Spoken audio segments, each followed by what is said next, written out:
Hari Om Tat Sat. Welcome to Gyan Bhakti. We focus on spirituality, Vedanta, and Sanatana Dharma.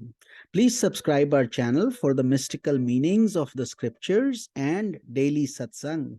Our humble prostrations to all pervading Brahman or God, our worshipful Guruji, Swami Jyotirmayananda Ji Maharaj, all sages in scriptures, and to the divinity in each of you. We are currently exploring the scripture Mysticism of Mahabharata. Commentary is by Sri Swami Jyotirmayananda ji and narrated by myself, Swami Nikhilananda. We are currently studying the episode The Demon Son of Bhima, Ghatotkach. So Indra then gave Karna a special infallible arrow that would destroy anyone at whom it was directed. However, Indra put a condition upon the use of that arrow. It could be used only once, and after destroying its target, would return back to the hands of Indra. By putting this condition upon the weapon, Indra actually made Karna vulnerable to defeat, and that vulnerability became apparent to Krishna the moment the arrow penetrated the heart of Ghatotkach. Prior to the death of Ghatotkach, that weapon had been a source of constant concern for Krishna during the Mahabharata war. Every day Karna was ready to use it against Arjuna, and every day Krishna had to exercise his divine power to veil and obstruct Karna's memory. Thus, by the mysterious workings of the divine plan, Karna had now been deprived of the armor, the earrings, and even the arrow that would have made him invincible. In the divine drama enacted in the Mahabharata, Ghatotkach represents pranic energy which emerges on the path of sadhana.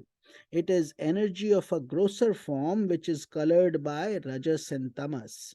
This energy is useful in the lesser stages of a person's spiritual evolution, but it is sacrificed as one advances. Having served its purpose, the power must fade away. The death of Ghatotkach served two divine purposes: the neutralization of the arrow given to Karna by Indra, an arrow that was supposed to destroy Arjuna, and the ongoing destruction of demons in the earth plane. Under the influence of the Pandavas, Ghatotkach fought for virtue. However, away from the Pandavas, he lived in a demoniac manner. Like all demons, one day he had to be killed. Therefore, the manner chosen in the divine plan for Ghatotkacha's death was indeed most auspicious for the Pandavas. After the death of Ghatotkach, the battle continued in the confusion of darkness until Arjuna proposed that both the armies sleep for 2 hours and recover their strength. Thus the warriors rested until the moon rose in the sky and they again began to fight. The next episode is the destruction of Dronacharya. Upon the insistence of Duryodhana, Dronacharya began to employ celestial weapons against the army of the Pandavas. Although using such devastating weapons against ordinary soldiers was considered highly unrighteous in those days. Seeing the terrible devastation brought about by these sinful methods, Lord Krishna resolved to bring the power of Dronacharya to an end by employing a form of divine deception. Dronacharya was endowed with such tremendous power that he was considered virtually unconquerable. However, he had great attachment to his son Ashwathama, and that attachment made him vulnerable. Lord Krishna explained to the Pandavas that only if Dronacharya were to learn of the death of his dear son would he be overwhelmed with sufficient grief to lay down his arms and stop fighting. With Krishna's words in mind, Bhima killed an elephant named Ashwathama and then declared, Ashwathama is dead. When Dronacharya heard this, he became deeply upset but could not believe that it was his son who had been killed. He asserted that he would not believe this terrible news unless he heard it uttered directly by Yudhishthir, who was well known for his unflinching devotion to truth. At this point, Krishna persuaded Yudhishthir to come forward and confirm the death of Ashwathama. Reluctantly, Yudhishthir brought his chariot within the hearing range of the Dronacharya and shouted, Ashwathama has been killed.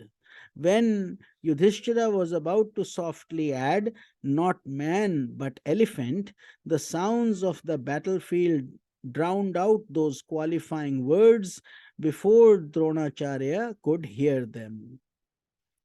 Thus convinced that it was his son who had indeed been killed, Dronacharya sadly laid down his arms and vowed to fast unto death. Seeing the Guru they had once loved in this pathetic condition, the Pandavas would merely have taken him prisoner. But to the horror of all, Drishtadyumna rushed forward and quickly beheaded Dronacharya while he sat absorbed in meditation. To understand what appears to be the aberrant cruelty of Drishtadumna in this incident, we must understand his role in the divine plan. Due to a past series of events involving Dronacharya and Drishtadyumna's father Drupada, Drishtadyumna was actually brought into the world with a special purpose of killing Dronacharya.